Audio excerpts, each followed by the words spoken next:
সেই কথাগুলি হচ্ছে, এই পৃথিবীতে নবী রাসূলগণের আগমন ঘটেছিল, উদ্দেশ্য ছিল এই আল্লাহর জমিনে আল্লাহর মানুষের উপরে আল্লাহর বিধান কায়েম করা।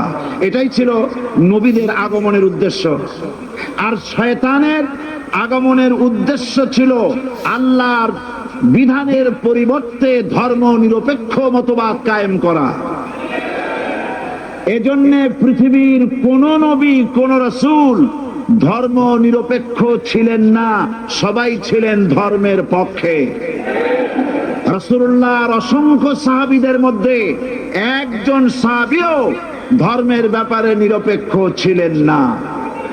গোটা বিশ্বের সমস্ত মুহাদ্দিস, মুফাসসির এবং বড় বড় উলামা, পীর বুজুর্গ, এমন একজন লোক পাওয়া যাবে না যিনি ধর্মনিরপেক্ষ মতবাদের অনুসারী ছিলেন। তাই ধর্মনিরপেক্ষ মতবাদের অনুসারী হওয়ার অর্থই হচ্ছে পবিত্র কোরআন হাদিসের সরাসরি অমান্য করা এবং আল্লাহ ও তার রাসূলের সাথে বিদ্রোহ ঘোষণা করার শামিল। ধর্মনিরপেক্ষ মতবাদ শয়তানের আবিষ্কৃত মতবাদ বলেই দুনিয়ার অধিকাংশ ইহুদি, খ্রিস্টান, মুশরিকরা এই মতবাদের অনুসারী। ইসলাম সম্পর্কে অনভিজ্ঞ পৃথিবীর কিছু কিছু মুসলিম দেশের কিছু কিছু নামধারী মুসলমান ধর্মনিরপেক্ষ মতবাদের ষড়যন্ত্রে পা দিয়েছে। আল্লাহ তাদেরকে রক্ষা করুন। আমরা বলি আমিন, সবাই বলি আমিন। বিশ্বের সমস্ত বিধানগুলোতে সেকুলারিজম, ধর্মনিরপেক্ষ মতবাদের অর্থ করা হয়েছে ধর্মহীনতা এবং ধর্ম বিরোধিতা। এর বাস্তব দৃষ্টান্ত আমরা দেখতে পাই বর্তমান যে সরকার আছে, তাই সেই সরকারের আমলের ভিতরে আমরা এই জিনিসটা দেখতে পাই। সত্য কিনা বলেন? সত্য কিনা বলুন? এই দলটির নাম ছিল আওয়ামী মুসলিম লীগ। এই দলটির নাম ছিল কি? আওয়ামী মুসলিম লীগ। তখন তারা নারায়ে তাকবীর, আল্লাহু আকবার ধ্বনি দিত, স্লোগান দিত। কিন্তু ধর্মনিরপেক্ষ মতবাদ দলীয় আদর্শ হিসাবে গ্রহণ করার কারণে নারায়ে তাকবীর, আল্লাহু আকবার এই স্লোগান তারা বর্জন করেছে। 1972 সনে যখন তারা ক্ষমতায় এলেন, তখন সংবিধানের শিরোনামে মুসলিম প্রথা সিদ্ধ বিসমিল্লাহির রহমানির রহিম তারা পরিত্যাগ করেছিল। সমস্ত বিশ্ববিদ্যালয়ের মনোগ্রাম থেকে ইকরা বিসমি রাব্বিকাল্লাযী খালাক রব্বি জিদনি ইলমা এটাকে তারা বাদ দিয়েছিল। সলিমুল্লাহ মুসলিম হল এই নাম থেকে মুসলিম শব্দ বাদ দিয়েছিল। নজরুল ইসলাম কলেজের নাম থেকে ইসলাম শব্দ বাদ দিয়ে শুধু নজরুল কলেজ করেছিল। এগুলি অসত্য না সত্য? বর্তমান এই সরকার ধর্মনিরপেক্ষ হওয়ার কারণে ইসলাম এবং মুসলিম বিদ্বেষী, তার অসংখ্য প্রমাণ এই জাতির কাছে রয়েছে। দেশের শ্রেষ্ঠ সন্তান হচ্ছে আলেম ওলামা, পীর বুজুর্গ। বলেন সুবহানাল্লাহ। দেশের শ্রেষ্ঠ সন্তান পীর মাশায়েখ আলেম ওলামাদের বিরুদ্ধে কোন জায়গায় কোন দুর্ঘটনা ঘটলেই তাদেরকেই দায়ী করা হয়। হরকুতুল জিহাদ, লাদেন বাহিনী, তালেবান নাম করে আলেমদেরকে গ্রেফতার করে এই সরকার পুলিশ দিয়ে নির্যাতন করেছে সরকার। একথা সর্বজনবিদিত যে সন্ত্রাস এবং হত্যা ধর্ষণের 90% অনুষ্ঠিত হয় কলেজ বিশ্ববিদ্যালয় পড়ুয়াদের মধ্য থেকে। আর চরিত্র সৃষ্টির শ্রেষ্ঠ কারখানা মাদ্রাসাগুলি এই সরকার একটা একটা করে বন্ধ করার পরিকল্পনা গ্রহণ করেছে। মাদ্রাসা শিক্ষাকে সংকুচিত করে ফেলছে। শুধু তাই নয়, দেশে অসংখ্য ভালো মন্দ পত্রিকা আছে, আরো রয়েছে ফুটপাতের অসংখ্য অশ্লীল ম্যাগাজিন, পর্ণ পত্রিকা। দেশের অধিকাংশ জাতীয় দৈনিকগুলো হিন্দুস্তানের টাকায় পরিচালিত এবং এগুলি হচ্ছে ইসলামের চরম বিদ্বেষী। সরকার সেগুলিরই পৃষ্ঠপোষকতা করছে, আর্থিক সাহায্য দিচ্ছে, বিজ্ঞাপন দিচ্ছে। আর অন্যদিকে এদেশের মুসলিম জাতিসত্তার প্রতীক, স্বাধীনতা, সার্বভৌমত্ব, অখণ্ডত্বের অতন্ত্র প্রহরী, জননন্দিত 12 কোটি মুসলমানের কলিজার সাথে সম্পর্ক দৈনিক ইনকিলাব পত্রিকাকে বন্ধ করার ষড়যন্ত্র হিন্দুস্তানের গোলাম সরকার হাতে নিয়েছে।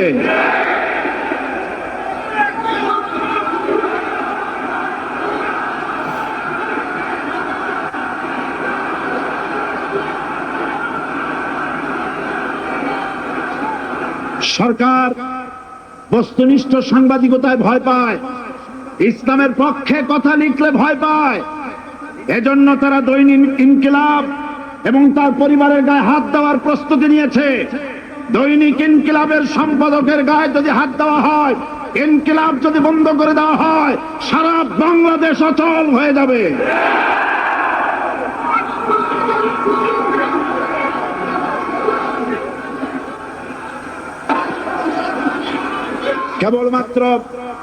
কেবলমাত্র ইসলামী রাষ্ট্র ব্যবস্থাই পারে হত্যা, ধর্ষণ, চুরি, ডাকাতি, জেনা, ব্যভিচার থেকে রক্ষা করে একটি সন্ত্রাসমুক্ত সমৃদ্ধ একটি বাংলাদেশ উপহার দিতে পারে কেবলমাত্র ইসলামী রাষ্ট্র ব্যবস্থা। সুতরাং অবস্থা দৃষ্টে মনে হয় এরা যদি আরেক আল্লাহ না করুন, বলেন আল্লাহ না করেন, আল্লাহ না করেন, আল্লাহ না করেন, এরা যদি আরেকটাবার ক্ষমতায় যেতে পারে, ৭২-এর সংবিধানকে পুনরুজ্জীবিত করে ধর্মনিরপেক্ষ মতবাদ কায়েম করবে, সেজন্য আজ গোটা তাওহীদবাদী মুসলমানদেরকে জানতে হবে ধর্মনিরপেক্ষ মতবাদ একটি কুফরি মতবাদ। ওলামারা আমাকে সাক্ষী দেন, ধর্মনিরপেক্ষ মতবাদ কুফরি মতবাদ কিনা। এই কুফরি মতবাদকে বাংলাদেশের মাটিতে যাতে কার্যকরী করতে না পারে, তার জন্য গোটা তাওহীদি জনতা রুখে দাঁড়ান। আল্লাহ পাক সে তৌফিক গোটা জাতিকে দান করুন বলে আমিন।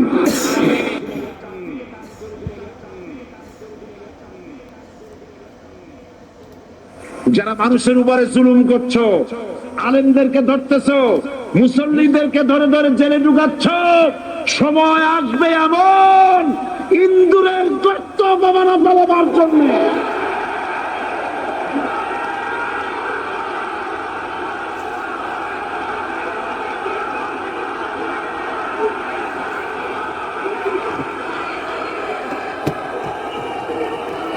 এই দলটির নাম ছিল আওয়ামী মুসলিম লীগ।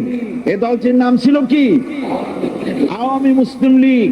তখন তারা নারায়ে তাকবীর, আল্লাহু আকবার ধ্বনি দিত, স্লোগান দিত, কিন্তু ধর্মনিরপেক্ষ মতবাদ দলীয় আদর্শ হিসাবে গ্রহণ করার কারণে নারায়ে তাকবীর, আল্লাহু আকবার এই স্লোগান তারা বর্জন করেছে।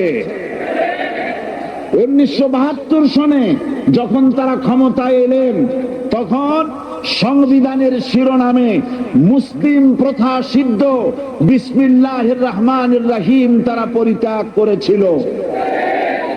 সমস্ত বিশ্ববিদ্যালয়ের মনোগ্রাম থেকে ইকরা বিসমি রাব্বিকাল্লাযী খালাক রব্বি জিদনি ইলমা এটাকে তারা বাদ দিয়েছিল। সলিমুল্লাহ মুসলিম হল এই নাম থেকে মুসলিম শব্দ বাদ দিয়েছিল। নজরুল ইসলাম কলেজের নাম থেকে ইসলাম শব্দ বাদ দিয়ে শুধু নজরুল কলেজ করেছিল। এগুলি অসত্য না সত্য?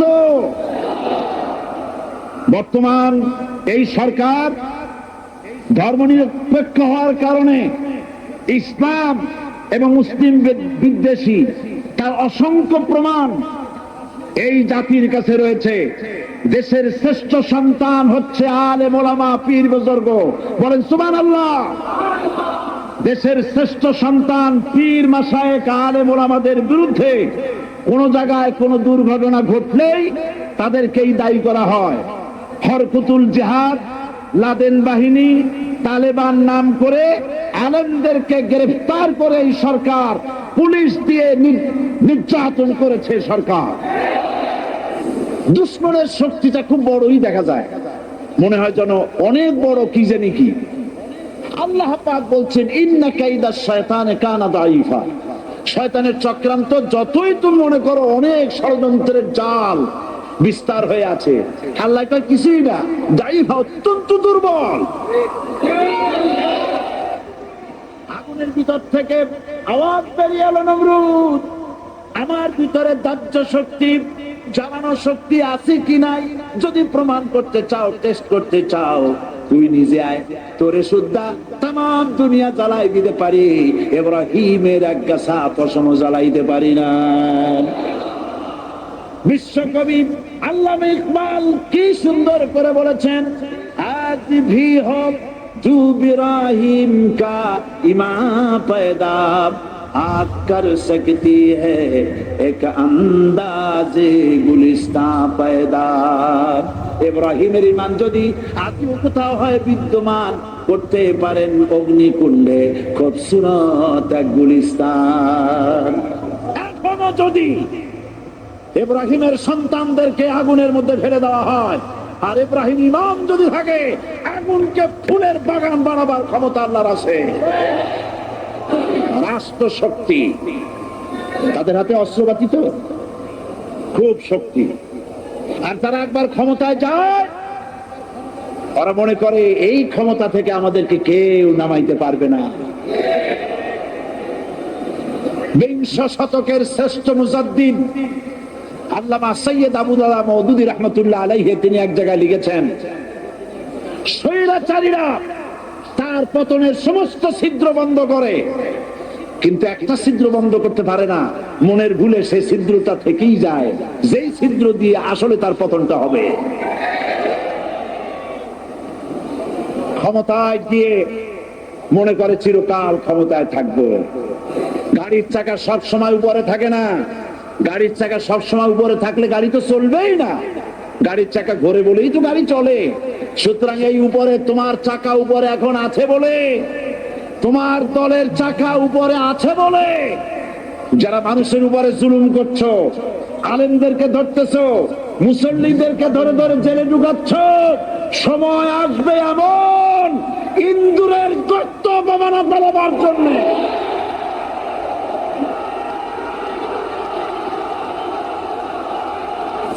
সমস্ত ইটেরা যদি ধর্মঘট করত, আমরা কেউ মাটির তলায় যাব না, কেউ আমরা আগুনে পুড়ে ঝামা হব না, পিক হব না, কেউ আমরা টুকরা টুকরা হব না, সবাই থাকবো উপরে উপরে, তাহলে কি দালান হইতো নাকি? এই বিল্ডিং নির্মাণ করতে গিয়া ইটের যে স্যাক্রিফাইস, হাজার হাজার ইটকে পিক হতে হয়েছে, পুড়ে যেতে হয়েছে, খোয়া হতে হয়েছে, ভেঙে টুকরা টুকরা হয়ে 50 ফিট মাটির নিচে যেতে হয়েছে, তারপরে ইমারত গঠন হয়েছে, সুন্দর দালান তৈরি হয়েছে। যারা ইসলামী শাসন চান, আল্লাহর দ্বীনকে বিজয়ী দেখতে চান, তাদেরকে অসংখ্য মানুষকে পোড়াইটের মতো জেলখানায় পুড়ে পুড়ে মরতে হবে, অসংখ্য মানুষকে ফাঁসির কাস্তে ঝুলতে হবে, গায়ের রক্ত দিতে হবে, শহীদ হতে হবে, তারপরে ইসলামের ইমারতটা কায়েম হয়ে যাবে। শায়ের কবি কি সুন্দর করে বলছেন, কবি সুন্দর করে বলছেন, ये शहादत गाहे उल्फत में कदम रखना, ये शहादत गहे उल्फत में कदम रखना, लोग समझते हैं आसा है मुसलमान होना। মানুষেরা মনে করে মুসলমান হওয়া খুব সহজ জিনিস। না, মুসলমান হওয়ার অর্থ হলো শাহাদাতের ঈদগাহে শামিল হয়ে যাওয়া।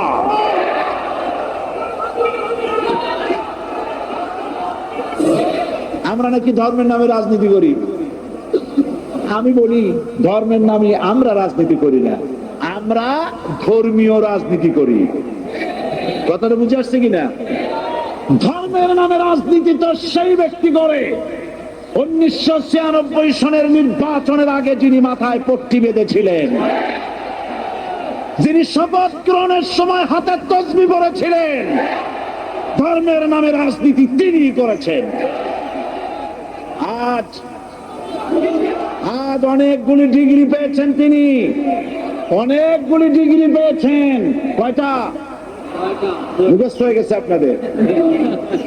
শকুনেরা, শকুন যদি গরুর গোশত কিনা খাওয়া লাগতো 80 টাকা কেজি দরে, শকুনে এত গোশত কিনা খাইতে পারতো না।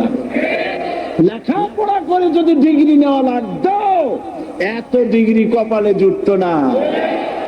পয়সা দিয়া ম্যানেজ করা ডিগ্রি, কিন্তু 9টা নিলে কি হবে? আসল ডিগ্রিটা এখনো বাকি আছে। আসল ডিগ্রি কোনটা? নির্বাচনের আগে পট্টিবেদে তসবিহ নিয়ে গোটা জাতিকে যে সফল ভাবে প্রতারণা করতে আপনি পেরেছিলেন মহা প্রতারক হিসাবে, সেই ডিগ্রি আগামী নির্বাচনের মোক্ষম সময় জনগণ আপনার গলায় পরায় দেবে। কোরআন নিয়ে বাঁচতে চাই, এই কোরআন নিয়ে মরতে চাই, এই কোরআন থেকে আমাদেরকে বিচ্ছিন্ন করতে চায় কাফের, বেঈমান, মুশরিকেরা। ও আমার জাতি, কোরআন থেকে যারা বিচ্ছিন্ন করতে চায়, তোমরা কি তাদের বিরুদ্ধে জিহাদের জন্য প্রস্তুত থাকবে?